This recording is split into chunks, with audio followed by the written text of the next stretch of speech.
সমাজের পিছিয়ে পড়া শিশুদের পাশে দাঁড়ালো কেমিক্যাল সোসাইটি অফ শ্যামনগর নামক একটি স্বেচ্ছাসেবী সংস্থা।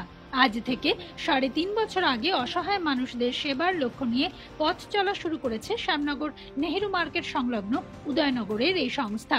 অনাথ আশ্রম কিংবা বৃদ্ধাশ্রমের আবাসিকদের খাবার ও বস্ত্র প্রদানের মধ্যে দিয়ে সেবামূলক কর্মকাণ্ড শুরু করেন পেশায় গৃহশিক্ষক সন্দীপ ঘটক। পাশে পেলেন তাঁরই ছাত্রছাত্রীদের। ১.৫ বছর আগে গড়ে তুললেন শিশু শিক্ষা কেন্দ্র। দিনমজুর পরিবারের বাচ্চারা এখানে পড়াশোনার পাশাপাশি অঙ্কন, কবিতা পাঠ, নাচ, গান, যোগার প্রশিক্ষণ নিচ্ছে। ১৩ জন যুবক নিঃস্বার্থে শ্রম দিয়ে চলেছেন। প্রতি সপ্তাহে শনি ও রবিবার সন্দীপবাবুর উদয়নের বাড়িতে ক্লাস চলে। সংস্থার অন্যতম কর্ণধার সন্দীপ ঘটক বলেন, সাধারণ মানুষের সহযোগিতায় তারা এগিয়ে চলেছেন।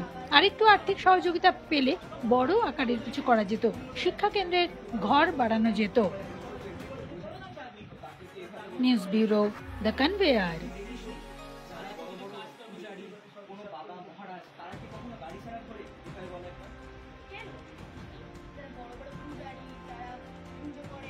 বাবারা তারা কত বড় বড় বাড়ি করে ঘুরে বেড়ায়।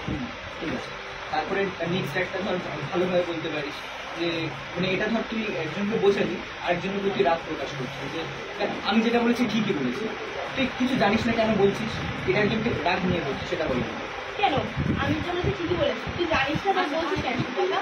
আচ্ছা, আরেকদিন যে ওই কবিতাটার কথা বলছি, কবিতাটা মনে আছে বলতো?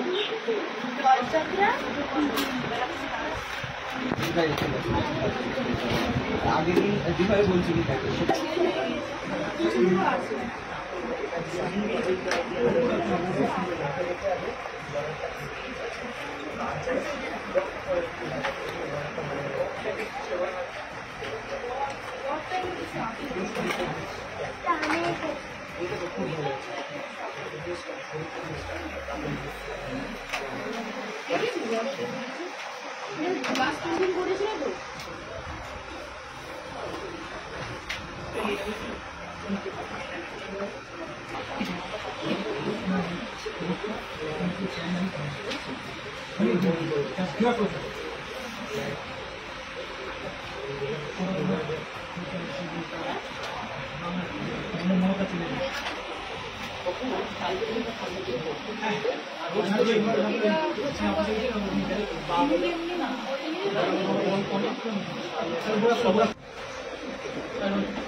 আরো আরো আঁকানো শক্ত লাগানো যায় না ঘরে, বুঝতেই পারছি রাস্তাতে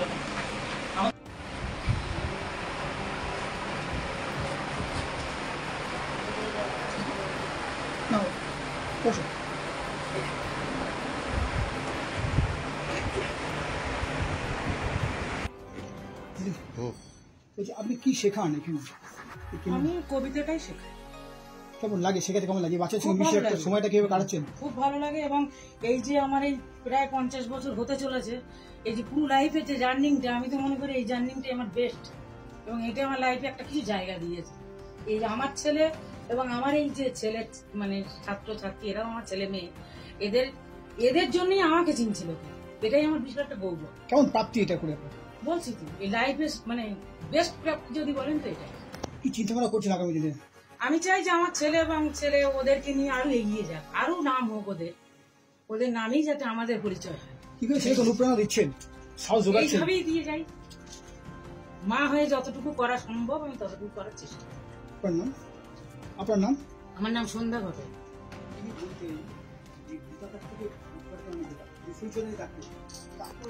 বাচ্চাদের কেমন লাগছে?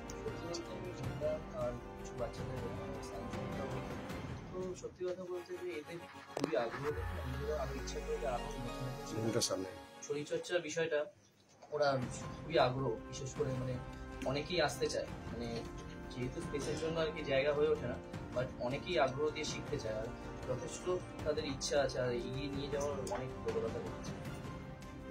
পরিবার থেকে আপনাদের যে রাস্তা আমিও একটা মিডিল ক্লাস ফ্যামিলি থেকে বিলং করি, সেই কারণের জন্য আমি ছোটবেলা থেকে খেলাধুলা নিয়ে আছি।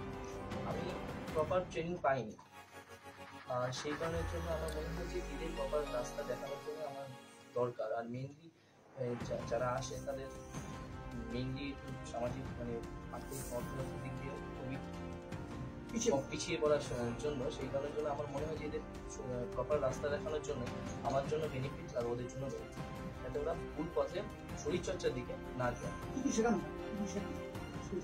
মেইনলি এখানে শরীরচর্চার দিকে বিভিন্ন টাইপের এক্সারসাইজ দেখানো হয়, যেমন পেটের এক্সারসাইজ, হাতের এক্সারসাইজ। মেইনলি হাতের উপর কম জোর দেওয়া হয়, কারণ ওদের এখন শরীর বাড়ছে, তো এখন যদি বেশি হার্ড এক্সারসাইজ করে দেওয়া হয় তাহলে সেই শরীরের বৃদ্ধিটা হবে না। সেই কারণে জন্য অল্প যেটুকু দরকার, যেগুলো আমরা মেইনলি ক্রিকেট ফুটবলে যারা ভর্তি হয় অ্যাথলিটদের শেখানো হয়, সেরকম ওয়ার্কআউট আধুনিক যুগে দেখা যাচ্ছে যে যুব সমাজটা তো মোবাইলে দূর হয়ে গেছে, তাদের মধ্যে কি বার্তা দেবেন? আমি বার্তা দেওয়ার কেউ নেই, কারণ মানছি যে ফোন আমাদের জীবনকে, আমারও জীবনে, বাচ্চাদের জীবনে একটা এফেক্ট ফেলেছে, কিন্তু ভালো দিকও আছে। হ্যাঁ, এবার তার দিকে বেশি গেমসের দিকে চলে যাওয়াটা সত্যিই খুব খারাপ, কিন্তু ফিউচার সেটা এফেক্টটা পড়বেই, কিন্তু ভালো দিকগুলো নিয়ে সেটা নিয়ে এগিয়ে যাওয়াটাই আমার মনে হয় যে আমার নাম অভিনীত। তো বছর ধরে এই কেমিক্যাল সোসাইটি অফ শ্যামনগর চলছে, এখানে আজ কি ধরনের কর্মকাণ্ড করছেন আপনারা? আজ প্রায় 3.5 বছর ধরে চলছে। আমরা এমনি কিছু ডোনেশন রিলেটেড কাজ তো করেই থাকি। বর্তমানে আজ প্রায় 1.5-2 বছর হলো আমাদের এই বাচ্চাগুলো আছে, ওদেরকে পড়াশোনা, নাচ, গান, কবিতা, শরীরচর্চা, তারপরে আপনার আরো কিছু কাজ আমরা করিয়ে থাকি। আর আপনার শরীরচর্চা ব্যায়াম হয় এখানে? ম্যাম যোগব্যায়াম নাকি? হ্যাঁ, মেনলি যোগব্যায়াম, মাঝে মধ্যে ফ্রি হ্যান্ড একটু করা হয়, আর হাতের কাজ অনেক আর্টিস্টিক আপনাদের এগুলো আমাদের মানে ভিডিও ছবি টবি সবই পাবেন আমাদের চ্যানেলে। সামান্য হয়, সামান্য মানে বাড়াবাড়ি করার চেষ্টা করি না, আমরা চেষ্টা করি ছোটোর মধ্যে হোক কিন্তু কাজটা নয়, এবং এইভাবেই মানুষের সাহায্যে চলছে।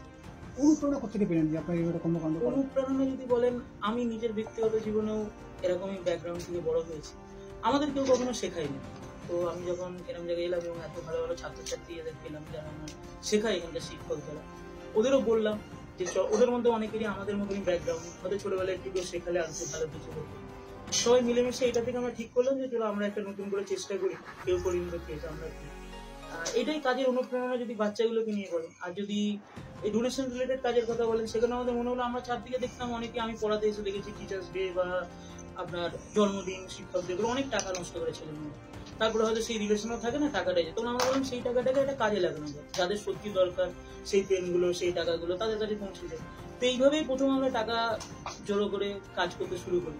তারপর যা হয় মানুষের ভালোবাসা, বহু মানুষ পাশে দাঁড়িয়েছে বিভিন্নভাবে, মানে যারা কলেজের প্রফেসররা কোথাও টাকা দিয়েছেন, কখনো সাধারণ মানুষ সাধারণ কাজ করেন তিনিও দিয়েছেন, দিয়ে যা পেরেছে। আমরা কখনো বলিনি এই টাকাটা দিতে হবে, কখনো কেউ 20 টাকা দিয়েছে তো কেউ 5000 টাকাও দিয়েছে, বিদেশ থেকেও বিভিন্নভাবে টাকা এসছে, এইভাবে নানা রকম মিলেমিশে কাজ করছে। প্রথম বাচ্চা আছে আপনাদের?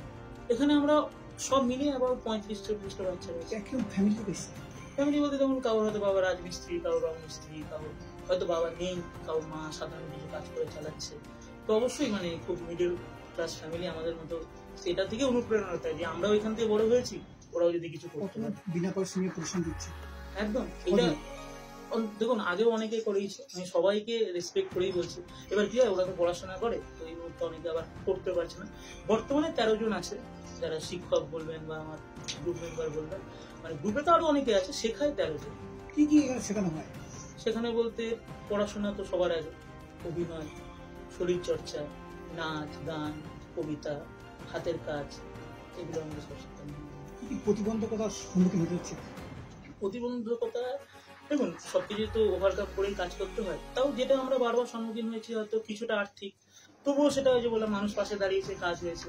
দ্বিতীয় হয় কখনো কখনো মনে হয় আমরা আমার যেহেতু সামর্থ্য এই 3টে ঘরের মধ্যে করি, মনে হয় একটু বড় জায়গা হলে হয়তো আরো একটু ভালো করে করা যেত, এটা একটা সমস্যা। আর একটা সমস্যা যেটা আমি, যারা করাচ্ছে তারা 100% দিয়ে করায়, কিন্তু তারাও সবাই স্টুডেন্ট, 2-1 জন চাকরিও করে, কখনো কখনো ওরা যদি বাই চান্স না আসে তখন আবার অন্যকে একটু বেশি খাটতে হয় তার জন্য, এইভাবে। কিন্তু তাদের কিছু আটকায়নি, আমাদের কাজ চলেছে, কাজ চলবে। আগাম চিন্তাধারা কি হয়েছে?